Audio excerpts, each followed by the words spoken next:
आज अनिश्चितकाल के लिए सदन की कार्यवाही स्थगित हो सकती है। तय समय से एक दिन पहले स्थगित हो सकती है संसद की कार्यवाही। लगातार चल रहे हंगामे के चलते एक दिन पहले ही संसद स्थगित हो सकता है। टेनी को लेकर लगातार विपक्ष संसद में हंगामा करता रहा है और आज भी हंगामे के पूरे आसार है। इस मुद्दे को एक बार फिर से विपक्ष उठाएगा और उसी के बाद जो कार्यवाही है उसे अनिश्चितकाल के लिए स्थगित किया जा सकता है। लगातार विपक्ष की ओर से यह भी कहा जा रहा है कि जो कार्यवाही है, जो सत्र है, काफी छोटा रहा है और उसमें सही तरीके से मुद्दों पर जो डिस्कशन होना चाहिए वो हो नहीं पाया है। लेकिन आज जो संसद है अनिश्चितकाल के लिए स्थगित हो सकता है क्योंकि हर दिन ये मुद्दा सदन में उठाया जा रहा है। अजय मिश्र टेनी की बर्खास्तगी की मांग लगातार की जा रही है और ये मुद्दा आज भी उठाया जाएगा। उसके बाद कार्यवाही को अनिश्चितकाल के लिए स्थगित किया जा सकता है। तय समय से एक दिन पहले ही संसद की कार्यवाही आज स्थगित हो सकती है। संसद कल 23 दिसंबर तक चलना था, लेकिन एक दिन पहले ही कार्यवाही को स्थगित किया जा सकता है।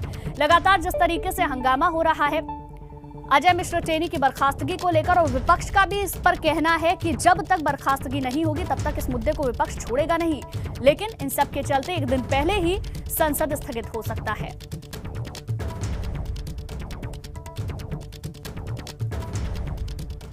तो विपक्ष लगातार कई तरीके के आरोप लगा रहा है और इसके चलते मानता भी नहीं है।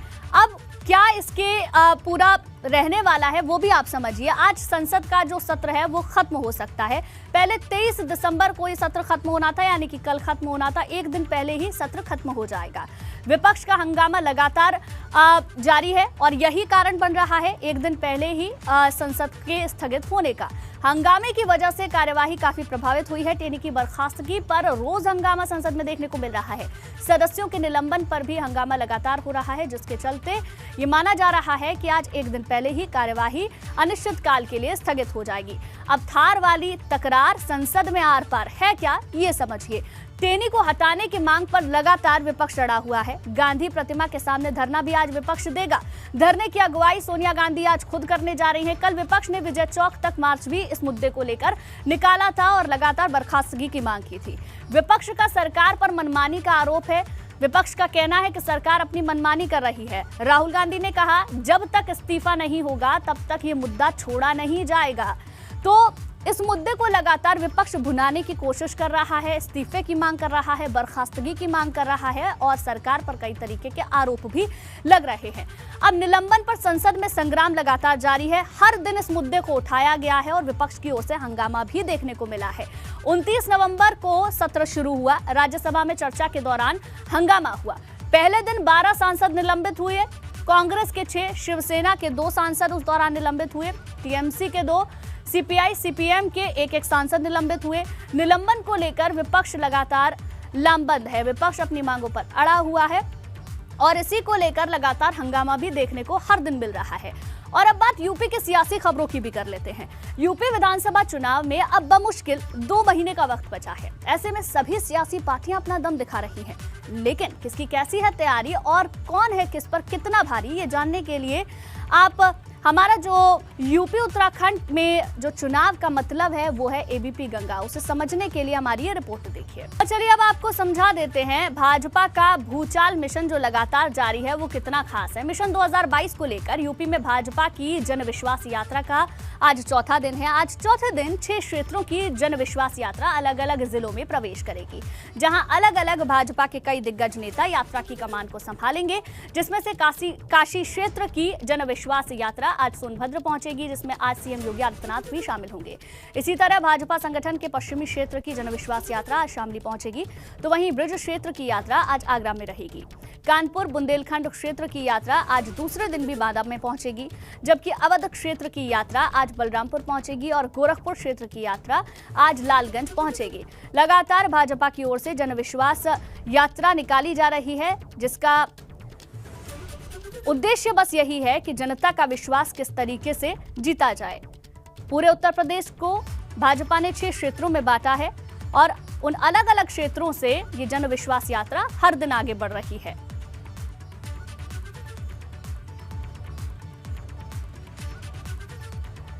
तो जन विश्वास यात्रा लगातार जारी है। आज ये विश्वास यात्रा कहां से कहां तक पहुंचेगी, ये भी ग्राफिक्स के जरिए चलिए समझते हैं।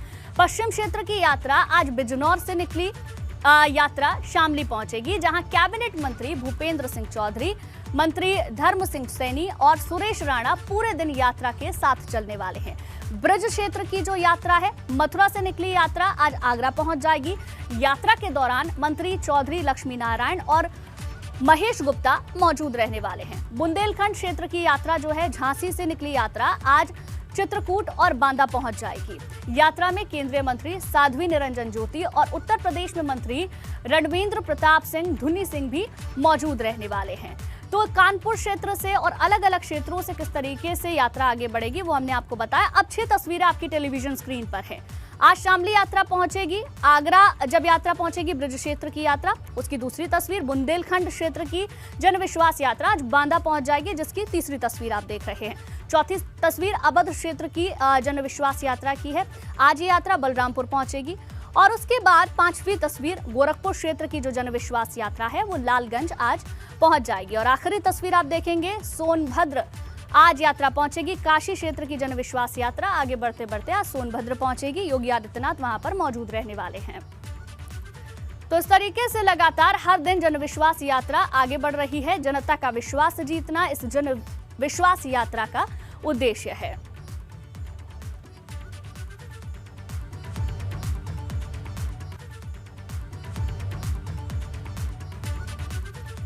और देखिए, ग्राफिक्स के जरिए भी आपको समझाते हैं कि अवध क्षेत्र की यात्रा कहां से कहां तक जाएगी। इसके साथ साथ बाकी की जो यात्राएं हैं, जो 6 क्षेत्रों में बांटा गया है, कहां से कहां तक वो यात्रा जाने वाली है।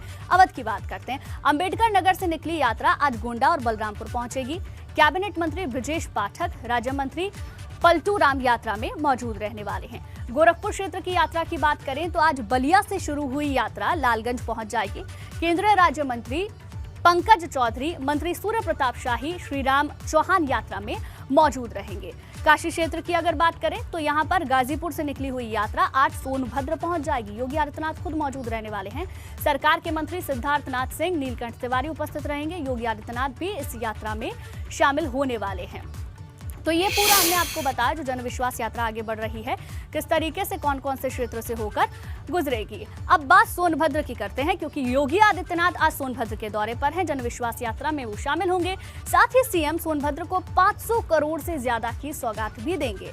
सीएम का सोनभद्र दौरा है, सियासी मायनों में काफी अहम है। ये दौरा केवल जनविश्वास यात्रा के लिहाज से ही अहम नहीं है, बल्कि सोनभद्र सुरक्षित सीट की सियासत से भी जोड़कर इसे देखा जा रहा है। सोनभद्र में आज सीएम एक बड़ी जनसभा को संबोधित करेंगे। आपको ये भी बता दें कि यूपी के सत्ता में दोबारा काबिज होने के लिए बहुजन समाज पार्टी की नजर प्रदेश की सुरक्षित विधानसभा सीटों पर है। पिछले दिनों मायावती ने सुरक्षित सीटों को लेकर बड़ा ऐलान किया था, जिसके तहत पिछले कई दिनों से बसपा महासचिव सतीश चंद्र मिश्रा प्रदेश की सुरक्षित विधानसभा सीटों पर ही रैलियां और जनसभाएं कर पार्टी के पक्ष में माहौल बनाने में जुटे हैं। सोनभद्र की 2 विधानसभाएं भी अनुसूचित जनजातियों के लिए सुरक्षित सीटों में आती हैं। इसलिए सीएम योगी का आज का सोनभद्र दौरा सुरक्षित सीटों की राजनीति में भाजपा का अहम कदम माना जा रहा है। सोनभद्र में 4 विधानसभा सीटें हैं। सीटों के आंकड़े को भी समझिए। 2 विधानसभा की सीटें घोरावाल और रॉबर्ट्सगंज की हैं, जो सामान्य सीटें हैं, तो वहीं जो 2 विधानसभा सीटें हैं वो ओबरा और दुद्दी अनुसूचित जनजाति के लिए आरक्षित हैं।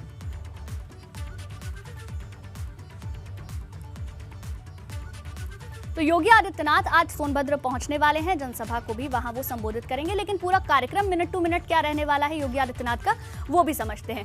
1:50 पर हेलीपैड पहुंचेंगे।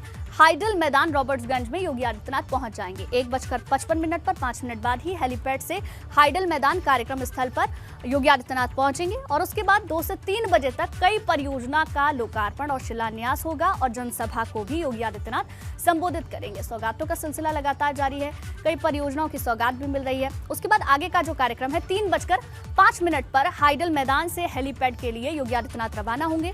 3:10 पर हेलीपैड से लखनऊ के लिए योगी आदित्यनाथ रवाना हो जाएंगे। तो ये पूरा मिनट टू मिनट कार्यक्रम योगी आदित्यनाथ का आज रहने वाला है। सोनभद्र के दौरे पर हैं। वहीं आपको बता दें कि सोनभद्र का सियासी गणित क्या है वो आप ग्राफिक्स के जरिए समझिए। देखिए, 2007 से पहले सिर्फ विधानसभा की 2 सीटें थी यहाँ पर। 2007 के बाद से जिले में विधानसभा की 4 सीटें हुई। घोरावल और रॉबर्ट्सगंज यहाँ की सामान्य सीट है। ओबरा और दुद्दी अनुसूचित जनजाति के लिए ये सीटें जो हैं आरक्षित हैं।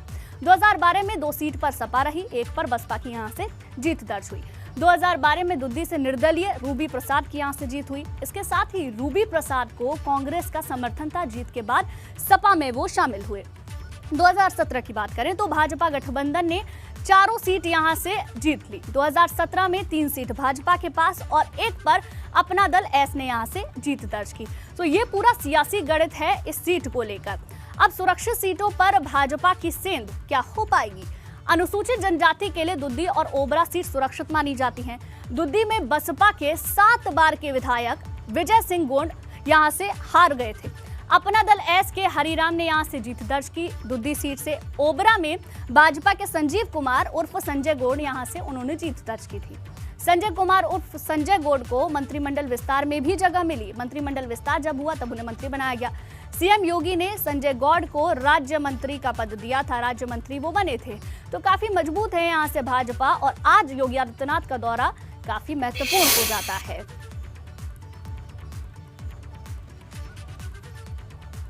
उधर मुख्यमंत्री योगी आदित्यनाथ के सोनभद्र दौरे को लेकर तैयारियां करीब पूरी कर ली गई हैं। कमिश्नर, डीआईजी, डीएम, एसपी और सीडीओ ने कार्यक्रम स्थल का निरीक्षण किया और तैयारियां भी वहां की देखी।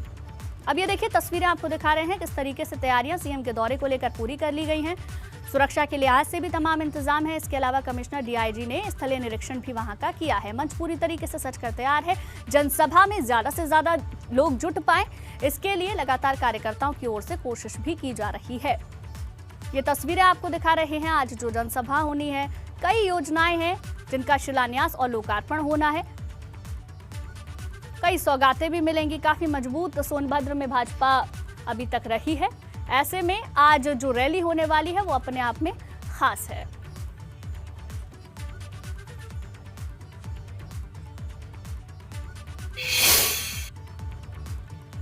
जो सुरक्षित सीटें हैं उनकी ताकत भी काफी महत्वपूर्ण हो जाती है। कैसे ये सीटें सुरक्षित हैं ये जरा समझिए। जिसकी बढ़त उसकी सरकार, सीधी सी बात है। 1991 की बात करें तो यहाँ पर चुनाव हुआ, 90 सीट थी उस दौरान। भाजपा को 53 सीट मिली और सरकार बन गई। उसके बाद 2007 की बात करें तो यहाँ पर चुनाव हुआ, 89 सीट बसपा को, जिनमें से 62 सीट मिली और बसपा की सरकार यहाँ पर बनी। 2012 में जब चुनाव हुआ तो 85 सीट थी यहाँ पर, सपा को 58 सीट जिसमें से मिली और सरकार बन गई। उसके बाद 2017 में जब चुनाव हुआ तो 86 सीट थी, भाजपा प्लस को 76 सीटें मिली, यानी कि एनडीए को सीटें मिली और उसके बाद सरकार बनी। अब इंतजार 2022 के चुनाव का है, यानी कि यहां से अगर मजबूती होती है किसी भी पार्टी की तो सरकार उसकी बन जाती है। 2022 चुनाव में कुछ ही वक्त अब बचा है। चुनाव के मुहाने पर खड़े नेताजी जनता के बीच अनोखे अंदाज में पेश हो रहे हैं। सोनभद्र में भी कुछ ऐसी ही तस्वीरें दिखाई दी, जहां सदर सीट से भाजपा विधायक भूपेश चौबे रिक्शा चालक के रूप में लोगों के बीच गए और सीएम योगी की जनसभा में आने की उन्होंने अपील की। दरअसल गाजीपुर से शुरू हुई भाजपा की जन विश्वास यात्रा आज सोनभद्र पहुंचेगी। इस मौके पर सीएम योगी हाइडल मैदान में एक बड़ी जनसभा भी करने वाले हैं, जिसको लेकर भाजपा नेता लोगों के बीच जा रहे हैं और सरकार के कामों को गिनाते हुए मुख्यमंत्री की जनसभा में आने की अपील कर रहे हैं। आज सीएम योगी सोनभद्र में करीब 500 करोड़ से ज्यादा की परियोजनाओं का शिलान्यास और लोकार्पण करेंगे। लेकिन चुनाव नजदीक है, ऐसे में नेताजी का अनोखा अंदाज भी हर बार नजर आता है। और ये देखिए तस्वीरें आपको दिखा रहे हैं किस तरीके से रिक्शा चलाते हुए नेताजी इन तस्वीरों में नजर आ रहे हैं। रिक्शा चलाते चलाते कोशिश ये की जा रही है कि जनसभा में ज्यादा से ज्यादा लोगों को जुटाया जा सके। जो सदर के विधायक हैं जनता के बीच रिक्शा चलाते हुए पहुंचे हैं, लोगों से अपील की है कि ज्यादा से ज्यादा लोग आज जो जनसभा योगी आदित्यनाथ करने वाले हैं उसमें मौजूद रहें।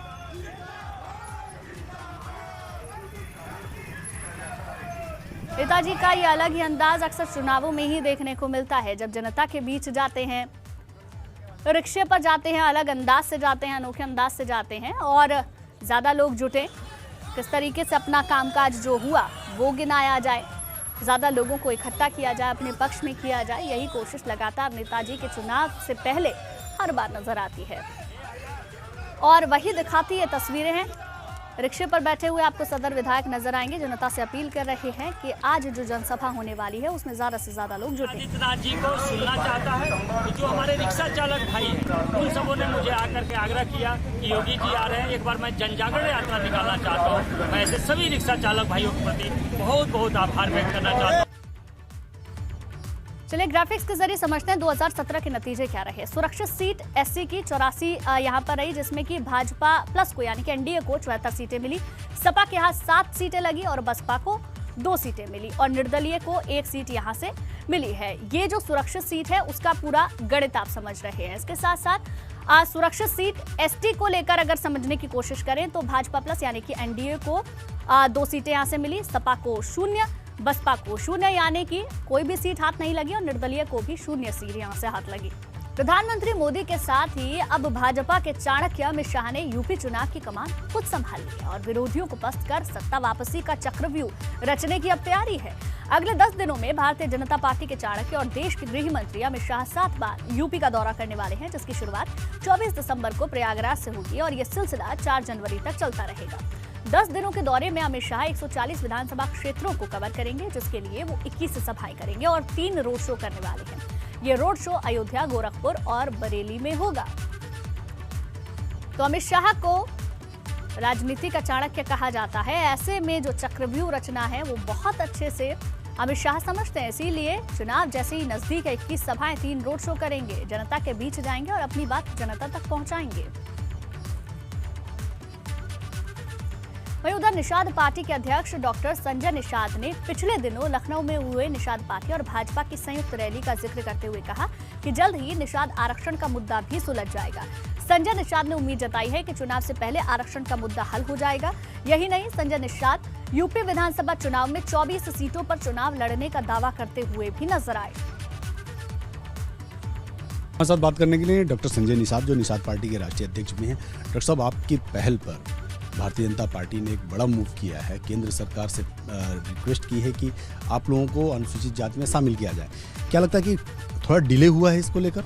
निश्चित रूप से डिले हुआ और उसे थोड़ा सा असंतोष भी फैला, गलत संदेश भी गया और कुछ अधिकारियों की गलती की वजह से, क्योंकि 4 महीने पहले जब कोरोना खत्म हुआ तब से प्रक्रिया चल रही है। कई बार अमित शाह जी ने और माननीय योगी आदित्यनाथ से अधिकारियों से कहा भी इसको जल्दी से प्रकरण को सॉल्व करो, लेकिन वो सब ढुलमुल रवैया अपनाते रहे। लेकिन उस दिन रैली में थोड़ा हमारे नौजवान नाराज़गी दिखाए और समझ नहीं पाए माननीय अमित शाह जी के शब्दों को। तो उन्होंने मंच से कहा था भाई हम छुआ समुदाय के सभी मुद्दों का हल भारतीय जनता पार्टी करेगी, लेकिन उनमें हमारे लोग आरक्षण पर स्पष्टीकरण चाहते थे। तो 18 तारीख को शाम को बैठक हुई और उसमें एसपी गोयल बुलाए गए थे, धर्मेंद्र प्रधान जी थे और सिद्धार्थनाथ सिंह जी थे। और उसमें तय हुआ कि इसे जल्दी से जल्दी, उन्होंने कहा अल्टीमेटम दिया कि भाई कल रविवार है, सोमवार को हर हाल में लेटर जाना चाहिए 20 सीटों पर। हम तो कहते हैं कि 2000 सीटें मिलेंगी हमको निश्चित रूप से, जो उन्होंने कहा है कि भाई सम्मानजनक सीटें मिलेंगी, आप परेशान मत हो। से बात करने के लिए डॉक्टर संजय निषाद थे, जो साफ तौर पर मानते हैं कि दरअसल ये मामला हमें शामिल करने का नहीं है, बल्कि हमारी चीज़ों को ठीक से पेश करने का है, क्योंकि ऑलरेडी हम संविधान में हमारी जाति को शामिल किया जा चुका है। केवल उसको एक्सप्लेन कर दें तब भी हमारा काम चल जाएगा।